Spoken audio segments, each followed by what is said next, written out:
C'est vrai que je suis parfois un peu stressée. Alors pour trouver ce qui pourrait éventuellement me soulager, je me rends dans une pharmacie. Bonjour. Bonjour madame. Voilà, je viens vous voir parce que pour l'instant je suis extrêmement stressée. J'aimerais bien vraiment un truc très fort. J'ai entendu parler des anxiolytiques, il paraît que ça marche bien. Ah oui, les anxiolytiques ça marche bien. Par contre, c'est exclusivement sur prescription médicale. Je ne peux donc pas vous en délivrer comme ça. Les anxiolytiques sont en fait des benzodiazépines. Ils sont très réglementés. Mais pourquoi? Apparemment, c'est une affaire de cerveau.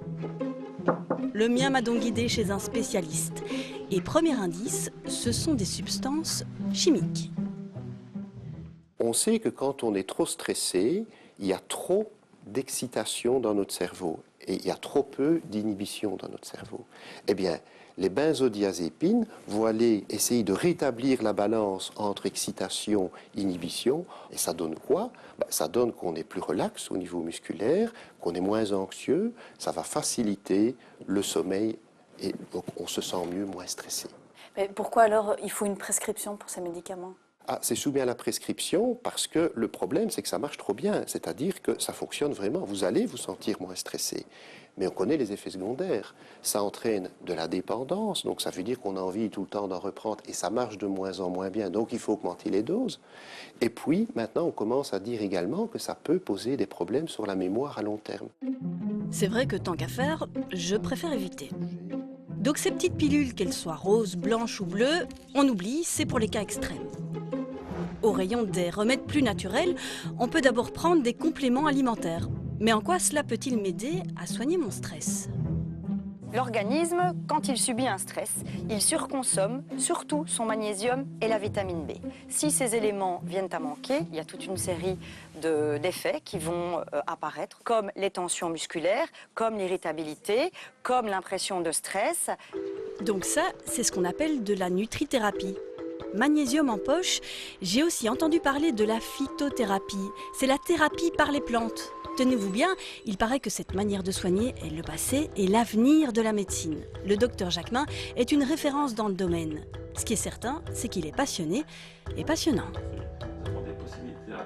Déjà, pensez à la valériane. La valériane est un myorelaxant, est un anxiolytique. Bon, c'est un grand remède, c'est le remède finalement le plus connu.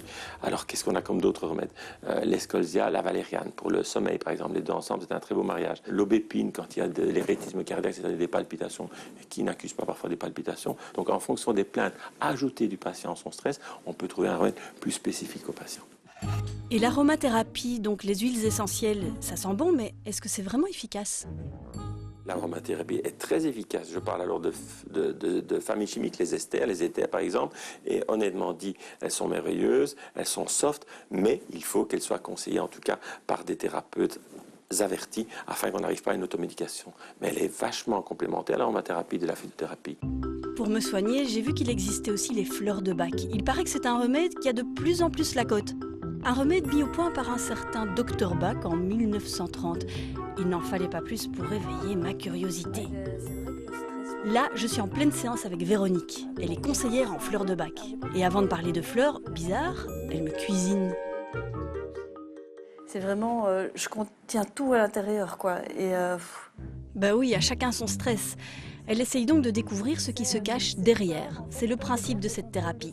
Elle se base sur les émotions et sur les fleurs, bien sûr. Donc il y en a 38 au total, des bourgeons d'arbres, des plantes, il y a même de l'eau de roche. Et quand on prend cet ensemble de 38, c'est un petit peu comme si on avait un bouquet qui représente la nature humaine, avec toutes ses qualités, tous ses défauts. Alors quand on est dans nos qualités, il n'y a rien à faire, c'est magnifique, il faut profiter de la vie. Mais quand on est dans un déséquilibre, c'est difficile à vivre, et les fleurs sont là à ce moment-là pour nous aider à revenir vers l'équilibre simplement.